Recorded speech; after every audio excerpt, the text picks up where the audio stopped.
Hey everybody, Tanya from Shooting Star SVG back, and today I want to give you a Midjourney crash course about AI generated art.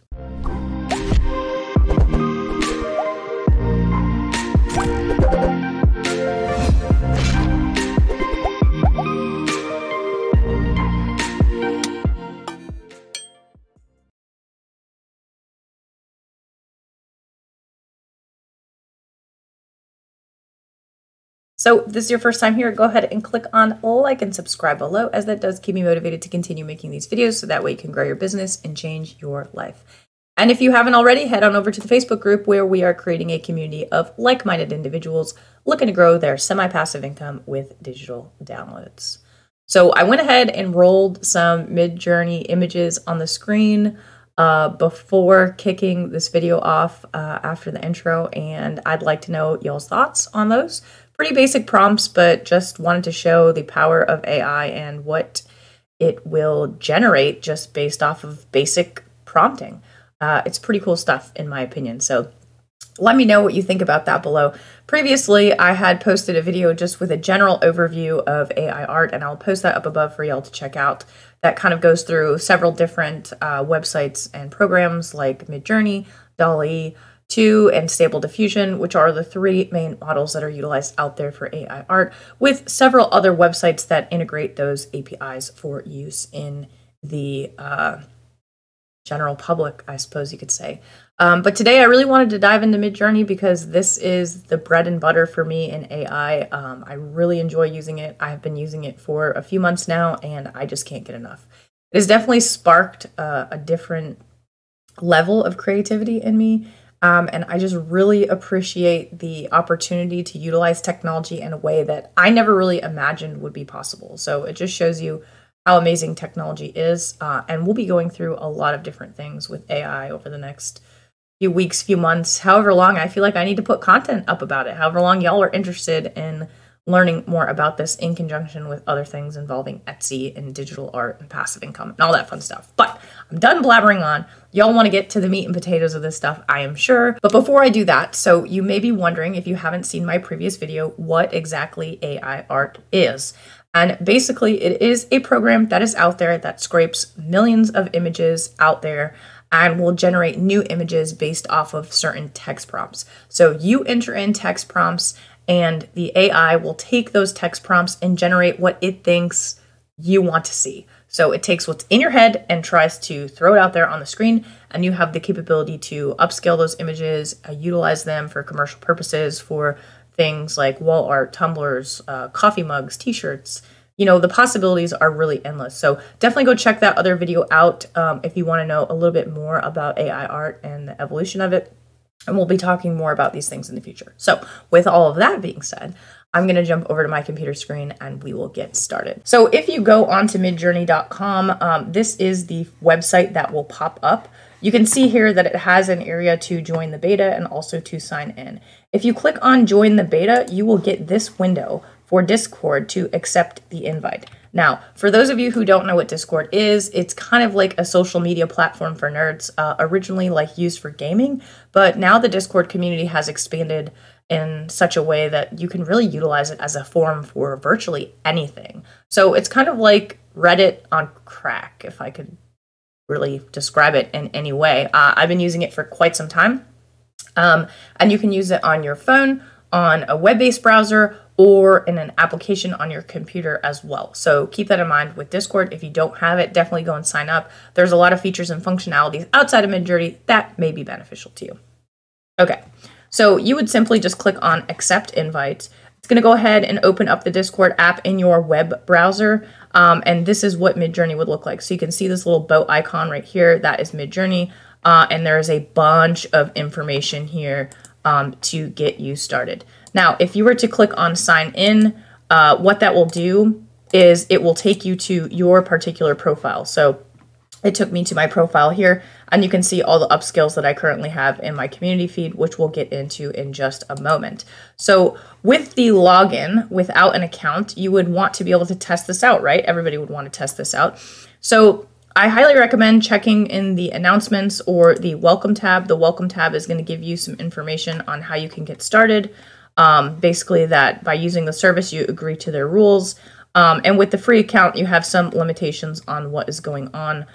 For you, you have the ability to generate 25 free images, and then you will have to pay after that. So you can come into a newcomer room, and you can see here that there is a bunch of images that people have rolled and are prompting. So you can come in here and type in imagine, /imagine, and it will usually pop up with prompt automatically, and then type in whatever your prompt is. So in this case, we'll just do watercolor sunflowers in a field, cinematic lighting, and let that go. And so what that will do is it will go ahead and roll this prompt. And as you can see, there's other prompts that are being rolled at the same time. So you kind of have to go and find your image as it's rolling, and you can see the percentages as it goes. So we'll just let that run.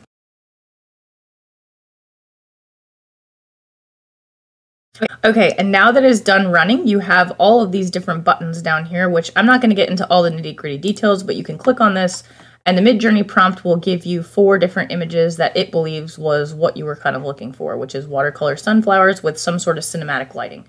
Okay, you have the capability to go ahead and upscale any of these or create a variation or re-roll the prompt entirely. And again, these are things that we will be getting into in future videos as far as prompting goes, what upscaling is, variations, re-rolls, remixes, all of that fun stuff. But for now, we're just going to keep it pretty basic.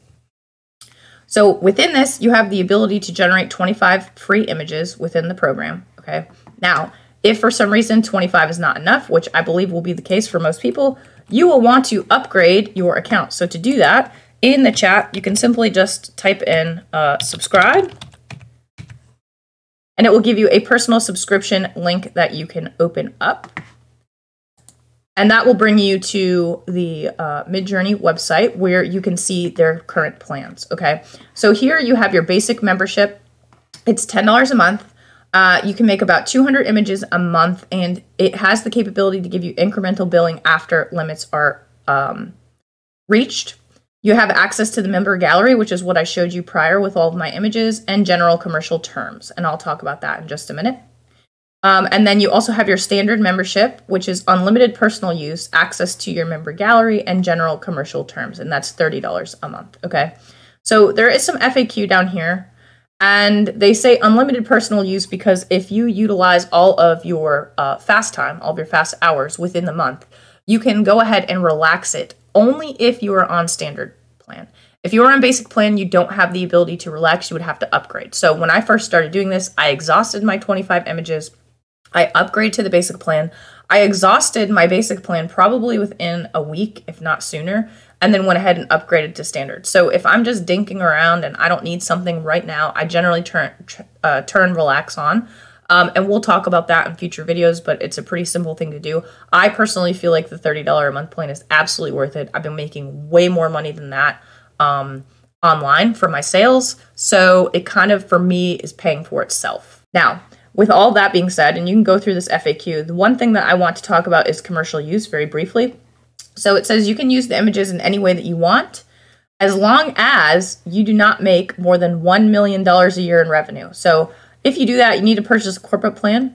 And so I'll show you what that looks like here on enterprise plans. It's a corporate membership. It's a single user unlimited plan, and it's a private by default image generation.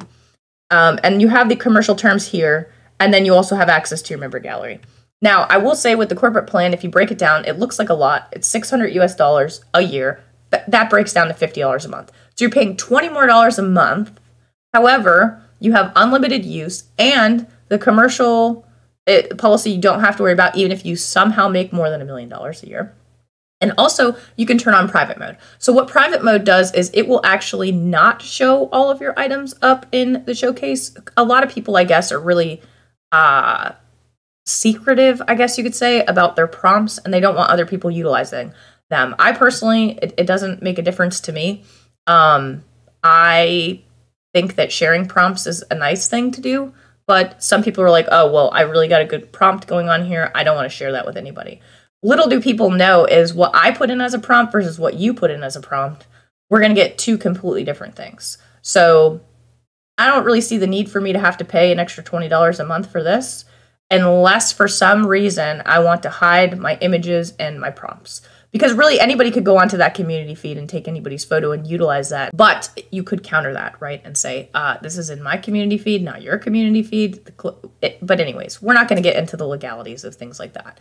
Those are the different plan options that you have. So I would definitely recommend, if it's something you're interested in, you may want to start off with the basic membership and then bump up to standard if it's something that you feel is beneficial. $10 a month really isn't that bad. See if you can start making some traction off of it with some of your digital design products, whether that be wall art, physical products like t-shirts, coffee mugs, tumblers, you name it. Possibilities are really endless. Okay, so that kind of goes through the subscription side of things. Again, you do have this member gallery where you can go through and you can look at everything. So if I click on all here, you can see some of the stuff I've been playing around with, including my upscales, just to see what I can get and other things while I've been creating videos. But I really like to go into the upscales because those are the ones I really, really like that I'm going to utilize in some way, shape, or form. You can see some of the upscales I created to try to submit for a contest that they were running, and some other things that I was trying to see if an upscale would actually give more detail. These are kind of some weird looking unicorns. This Santa one's actually pretty freaking good. But you can see where the AI is kind of lacking. It has like multiple balls on the hat and things of that nature. I'm really obsessed with these fantasy forests lately, and just some of these stained glass items and watercolor things and things of that nature. So the Discord is really nice because there's a lot of different things in here that you can check out for learning, okay? So you can go into prompt chat and talk about, chat there. There's a prompt craft and image jams. And the prompt craft, you can actually go through and hone in on your crafting of prompts, which is really nice. And I will tell you that we will be going through several different videos on prompting, what prompts mean, what different settings you can utilize. So this is just a very overview of Midjourney, not necessarily digging into all those details. And I anticipate that video is probably going to be ridiculously long, but I'll break it up into chunks so y'all can understand that well. So the other thing I want to touch on is there's also a Midjourney official Facebook group. This has been really beneficial for me to not just learn from other people, but just kind of showcase some of the work that I have generated. So you can see here, I was trying for a horse. I think I got a llama instead. There can be some really funny stuff in here. They also, will punch in any contests they may have going on, and things of that nature. So you can see here, somebody's asking for help. They're connecting, everything. So it's just really kind of interesting, some of the things that people are generating. They also have a Reddit. So if y'all are familiar with Reddit, they have a Reddit where you can come in and showcase some of your work and also learn about some more things as well. So there's definitely a lot of resources for you to utilize outside of just the Midjourney website, where they do have a bunch of guides and things of that nature.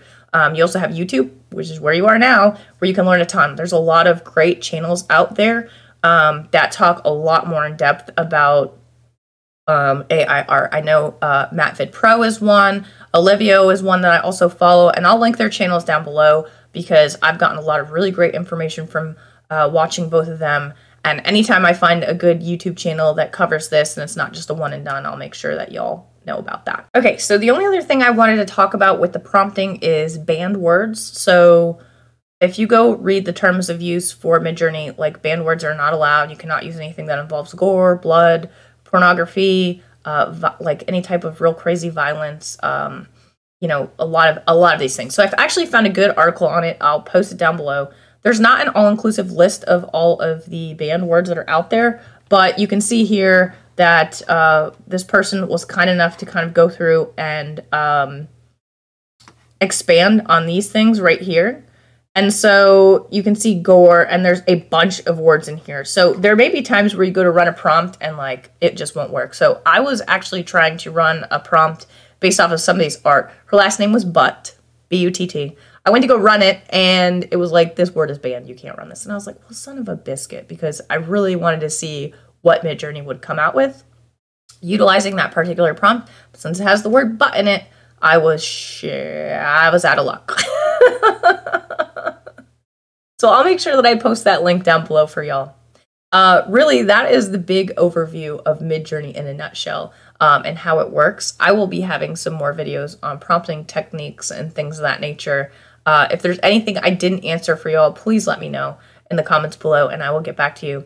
It's been a very eye-opening experience for me utilizing AI, and I'll be going through some other programs in depth like Dolly and Stable Diffusion. So look for those as well. And then we'll be doing some compare and contrast videos where I have some prompts that I'm going to throw into the system. So on top of all that, if you have some prompt ideas you would like for me to run through the system, I'm happy to do that. Just comment your prompt below and I will let you know if I run it. I'll post that on the next video that I post. Hopefully y'all got something out of this video. If you did, go ahead and click on that like and subscribe button below, as that does keep me motivated to continue making these videos so that way you can grow your business and change your life. And if you need anything else, don't hesitate to reach out. Shooting Star SVG, signing out.